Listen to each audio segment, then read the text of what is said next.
പ്രദേശവാസികൾക്കുള്ള toll വിഷയത്തിൽ പന്നിയങ്കരയിൽ വീണ്ടും കോൺഗ്രസ് പ്രതിഷേധം. പ്രദേശവാസികൾക്ക് സൗജന്യമായി കടന്നുപോവാനായി അനുവദിച്ചിരുന്ന ട്രാക്കിൽ കഴിഞ്ഞ ദിവസങ്ങളിൽ വ്യാപകമായി പണം നഷ്ടപ്പെട്ടിരുന്നു. ഇതിനു പിന്നാലെയാണ് സർവകക്ഷി യോഗത്തിൽ എടുത്ത തീരുമാനം അട്ടിമറിക്കപ്പെട്ടു എന്ന് ആരോപിച്ചുകൊണ്ട് കോൺഗ്രസ് പ്രതിഷേധവുമായി രംഗത്തുവന്നത്. ആലത്തൂർ വടക്കഞ്ചേരി മണ്ഡലം കോൺഗ്രസ് പ്രവർത്തകരാണ് പ്രതിഷേധിച്ചത്. 7.5 കിലോമീറ്റർ ചുറ്റളവിലുള്ളവർക്ക് മാത്രമേ സൗജന്യയാത്ര അനുവദിക്കുകയുള്ളൂ എന്നായിരുന്നു കരാർ കമ്പനിയുടെ നിലപാട്. ഇതിനെതിരെ ശക്തമായ പ്രതിഷേധം ഉയർന്നതോടെയാണ് സ്ഥലം എംപിയുടെ അധ്യക്ഷതയിൽ സർവകക്ഷി യോഗം ചേർന്നത്.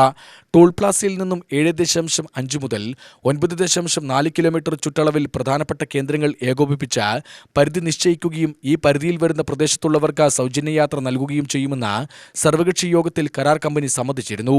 എന്നാൽ പിറ്റേ ദിവസം മുതൽ സൗജന്യ ട്രാക്ക് ഒഴിവാക്കിക്കൊണ്ട് ഈ ട്രാക്കിൽ സെൻസർ ഓൺ ചെയ്തു. ഇതോടെയാണ് സൗജന്യയാത്ര നടത്തിയിരുന്ന പ്രദേശവാസികളിൽ നിന്ന് പണം നഷ്ടപ്പെടാൻ തുടങ്ങിയത്. പണം നഷ്ടപ്പെട്ടതായി തെളിവ് സഹിതം അറിയിച്ചാൽ കരാർ കമ്പനി പണം തിരികെ നൽകുമെന്നല്ലാതെ പഴയപടി ടോൾ പ്ലാസയിലൂടെ കടന്നുപോകാൻ പ്രദേശവാസികൾക്ക് നിലവിൽ സാധിക്കുന്നില്ല. അതുകൊണ്ട് തന്നെ സൗജന്യയാത്ര സംബന്ധിച്ച് വ്യക്തത വരുന്നതുവരെ പ്രദേശവാസികൾക്കായി ട്രാക്ക് അനുവദിക്കണമെന്നാണ് സമരക്കാരുടെ ആവശ്യം.